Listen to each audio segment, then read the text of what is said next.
Environmental, and welcome to our PERC series. Today we have with us Nick Jetty from Premier Home Inspections, located right here in Brookline, New Hampshire. Welcome, Nick. Good morning, Gail. Thanks for having me. Today we're going to be talking about ice dams and how it relates to your home.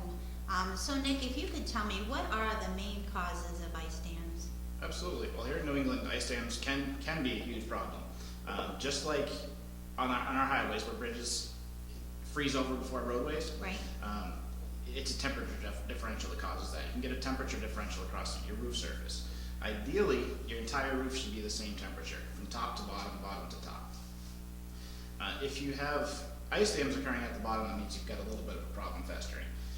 Either you have too much insulation in your attic area, in your roof structure, or not enough. Okay. The main goal is to have cool, dry air circulate from underneath the roof or your eaves, flow up the roof and out through your soffit vents or your gable vents up near the top of the roof to keep that air in one temperature. That makes sense. So what are some of the steps as a homeowner that I can take before winter actually sets in, that I can prevent Sure. getting ice dams? Well, prevention is key. It all stems down from the initial building, from the initial contractor when they built the structure, when they insulated it.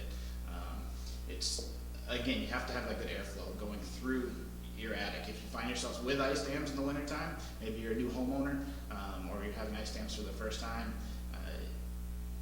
if you have those issues, it's very important to talk to a contractor, either a trusted roofing contractor or a trusted home inspector.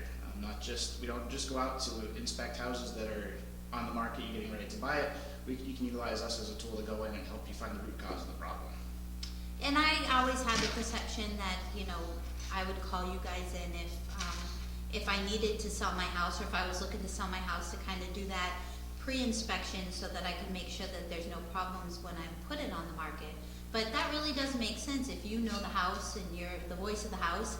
I've heard you say that before, that having you come in to possibly, every few years to do like a honey-do list to really find out what maintenance, if my roof is breaking down, or if I have some structural issues due to either harsh winters or flooding or whatever the case may be, to have you come out and look at that so that I know ahead of time before it gets really bad and costs me more money. Absolutely. The typical home inspection when you're getting ready to buy a house might only take a couple of hours.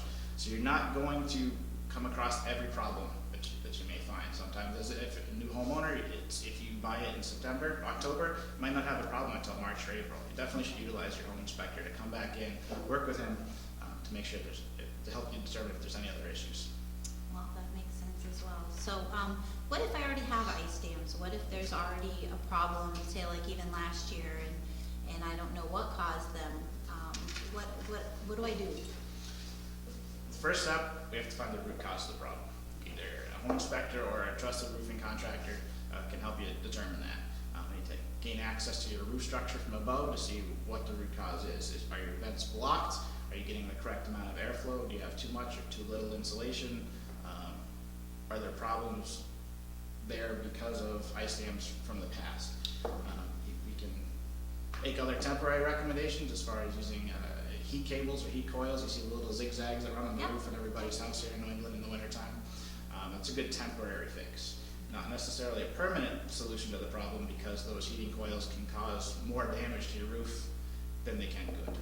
I did not know that, so that's also very good information to have. So if we notice that we're getting ice dams, to call in a professional to have you come out and really look at what the main cause is would probably be a smart idea, so that we don't wind up causing more damage throughout the winter with more ice dams.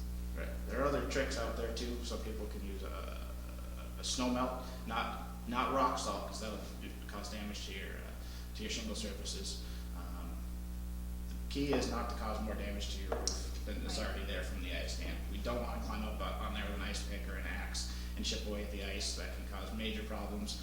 We don't want to use a pressure washer on the roof surface either, so that can cause significant issues, and those problems are not fun to fix. No, I can imagine not only not fun, but very expensive as well. Absolutely. So, well, thank you very much for coming and answering, again, some of the concerns that we feel, some of our customers, or even I have as a homeowner, to make sure that I'm protecting my home from damage and expense out of my pocket. So thanks, and we're looking forward to having you back to answer some more of our questions, that we have coming in.